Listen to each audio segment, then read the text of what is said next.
Social media पर जैन समाज के सबसे लोकप्रिय जैन न्यूज चैनल महालक्ष्मी की ओर से आज सुबह सुबह आपके पास 8 बजे घड़ी बजाए और आ गए आपके पास कुछ सोचने विचारने के साथ। तो आज शुरुआत करते हैं अनोखी दिल्ली के साथ। पिछले 7, 8, 9 सदियों से यानी 1000 साल से अगर सबसे बड़ा संघ चतुर्थकालीन चर्या वाला अगर दिल्ली में आया है तो वर्तमान 2023 के अंदर आया है। आचार्य श्री सुनील सागर जी महामुनिराज के साथ 60 पिच्चियों के साथ क्या चर्या है। चतुर्थकालीन चर्या दिल्ली के भोग विलास नगरी के अंदर बिल्कुल एकदम जंगल वाली फक्कड़ वाले बाबा की चर्या है, जिसे देखकर आज पूरी दिल्ली अभिभूत हो गई है। कई अनोखों की बात हो रही है। आज दिल्ली सचमुच जाग गई है। कई बार आते रहे हैं संत, आचार्य श्री विद्यासागर जी शिष्य भी आए हैं और वह भी कुछ 2-3 रूप में आए, लेकिन इस बार 60 संतों को ऐसी चर्या देखकर सचमुच पूरी दिल्ली नतमस्तक है और दिल्ली कुछ नया कुछ करने को तैयार आतुर हो गई है। आपको मालूम है ना, चतुर्मासों की घोषणा हो रही है। अमुक शहर में अमुक जगह का, अमुक मंदिर का, अमुक जगह का। आज तक आपने इतिहास के अंदर केवल इसी तरह चतुर्मास सुने हैं। इंदौर के अमुक मंदिर में, जयपुर के अमुक रास्ते के मंदिर में अमुक जगह रहा है, पर पहली बार चतुर्मास की घोषणा हो रही है कि इस तरह से केवल ऋषभ विहार नहीं, पूर्वी दिल्ली के 50-60 मंदिरों का सामूहिक चतुर्मास की घोषणा करने की एक तैयारियों की बारे में एक शुरुआत हो गई है। ऐसी चर्या वाले संत जब विराजते हैं, जहां पर प्रवास करते हैं, कहते हैं वहां पर एकदम अहिंसा शाकाहार का डंका बज जाता है।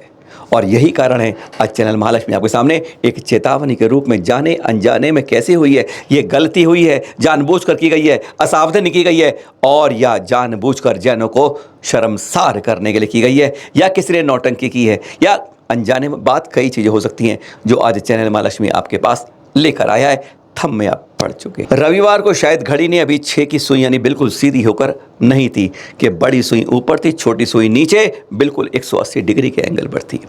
तब ऐसी खबर आई जहां पे इस समय आचार्य श्री का प्रवास चल रहा है ना, जागृति एनक्लेव में महज 10 कदम दूर इस तरीके से मांस के टुकड़े फेंक दिए गए।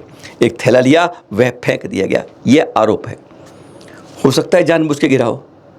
पिछले 5, 7, 10 सालों से रहने वाले लोगों ने कहा है आज तक ऐसा हादसा इस रोड पर नहीं हुआ, ऐसी घटना कभी नहीं हुई। वहाँ पे रहने वाले 2-3 लोगों से, जो गार्ड लोग रहते हैं, उनसे भी पूछा। जैसा आप देख रहे हैं, ये चित्र उस घटना के लगभग 15-20 मिनट बाद के हैं, जब कुछ ही आप यहाँ पर निशान देख पा रहे हैं। यहाँ से मात्र 10 कदम दूर पर 60 संघ की पिच्ची का प्रवास चल रहा है। प्रवचन होते हैं, सब कुछ होते हैं, और बाहर उसके बाद ही जहाँ से वो शुद्धि के लिए जाते हैं, सब कुछ विहार करते हैं, जाते आते हैं, वहाँ पर ये मांस के टुकड़े मिल गए। चैनल महालक्ष्मी ने एक्सक्लूसिव चित्र खींचकर जानकारी कोशिश की। कल भी पता किया, अभी उसके बारे में जानकारी नहीं मिली कि यह जानबूझकर किया गया, अनजाने में। अगर अनजाने में भी हुआ तो उसका फर्ज बनता था कि इस रास्ते को हटा दें यहाँ से। जानबूझकर किया तो पूरे समाज के लिए एक चेतावनी है। प्रशासन को जागना होगा और इस बात को, इस तरीके से अगर कोई बदनाम करने की कोशिश कर रहा है, परेशान करने की कोशिश करता है, तो उसे सामने लाना होगा। या चैनल महालक्ष्मी आपको इन चित्र के साथ वही दिखा रहा है। जागना होगा, जगाना होगा, चौकस रहना होगा। इस तरह की बदतमीजी कहो, आप गलत बात कहो, किसी को भी स्वीकार्य नहीं होगी जो धर्म प्रेमी होगा। और इसके लिए जैन समाज हमेशा इस बात में चेतावनी के रूप में आगे आता रहेगा। जागिए और जगाइए। इस तरह के कुछ करने वालों को सावधान रखिए कि इस तरह के भी कई हो सकते हैं, और हो सकता है अनजाने में क्यों ही हो। तो उनसे भी कहेंगे, गलती अगर हो रही है तो उसे सुधार के जाइए, यूं ही मत निकल जाइए। आज के बाद ऐसी घटना ना हो, कहीं भी नहीं हो। जब ऐसा महान बड़ा संघ दिल्ली में आया है तो हर को चौकस रहने की आवश्यकता है। जब हम बचपन में थे ना, और आज केवल गाँव में, शहरों में ऐसा नहीं है। मदारी आता है, सपेरा आता है, नाग नागिन का डांस दिखाता है, और कहीं नेवले सांप की लड़ाई दिखाता है। किस तरीके से अत्याचार होता है आज हम समझ पाते हैं कि वह हिंसा का तांडव होता है। जो मूल नहीं बने मूक पशुओं के ऊपर इस तरह के करना कितना बड़ा अपराध है। यहाँ पर देख रहे हैं, एक सपेरे को लाए हुए नाग नागिन का जोड़ा था।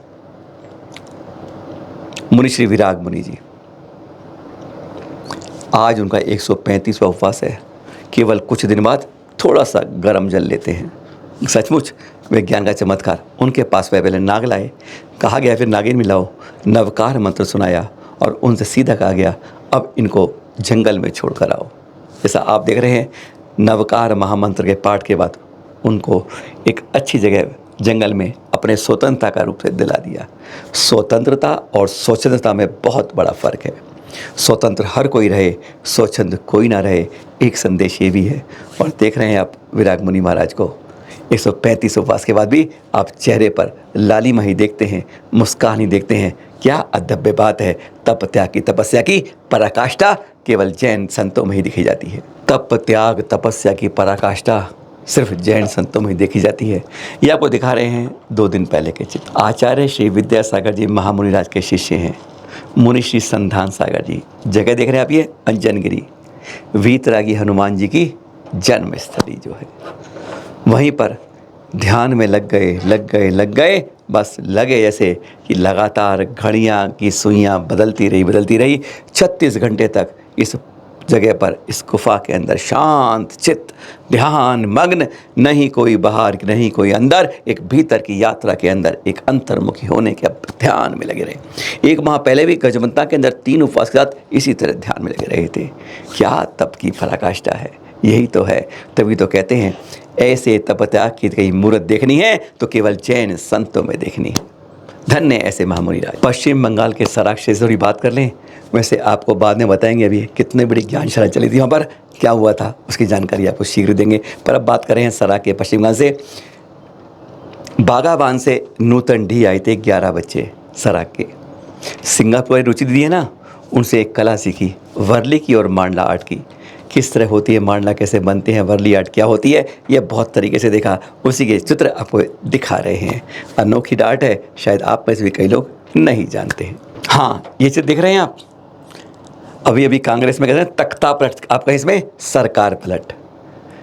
चुनाव में, मतदान में जनता ने दूसरी सरकार को मौका दे दिया, दूसरी पार्टी को मौका दे दिया और सिद्धारमैया जी के नेतृत्व में नई सरकार बनी। और जो चित्र देख रहे हैं ये जैन एमएलए हैं और नाम है डी सुधाकर। कैबिनेट में इनको भी मंत्री के रूप में शपथ दिलाई गई। दिल्ली के अंदर है, महाराष्ट्र के अंदर है, राजस्थान के अंदर है, कर्नाटक के अंदर। इसी तरीके से अगर विभिन्न जगह कैबिनेट मंत्री के रूप में जैनों की अगुवाई हो जाती है तो कहीं ना कहीं अपनी विरासत संस्कृति को बचाने में बहुत काम आती है। भावना है कि सुधाकर जी जैन संस्कृति को कर्नाटक में आगे बढ़ाने के लिए, सुरक्षित रखने के लिए अपने इस पद का सदुपयोग करेंगे। बहुत बहुत मंगल कामनाएं। और जाते जाते एक ये मंदिर के दर्शन करा रहे हैं आपको। जी हाँ, दिल्ली से चंडीगढ़ जाते हैं ना, सोनीपत से आगे बढ़ते हैं, गन्नौर जगह आती है, वहाँ का गुप्ती धाम मंदिर। जब मंदिर में प्रवेश करते हैं दाईं तरफ यह एक प्राकृतिक रूप से गुफा बनाई गई ध्यान केंद्र के रूप में। गजब की है जो अभी है दर्शन करने आए। जब भी हाईवे से कहीं जाते हैं आप करनाल जाते हैं, पानीपत जाते हैं, अम्बाला जाते हैं, चंडीगढ़ जाते हैं या पंजाब जाते हैं, रास्ता दिल्ली से यही पड़ता है। रुकिए 10 मिनट, दर्शन कीजिए और आगे बढ़ जाइए। कहते हैं ना, सोने पे सुहागा एक पन दो काज। गुप्ती धाम गजब का तीर्थ है, पंच बालेती का। फिर मिलेंगे आपसे। सादर जय जिनेंद्र।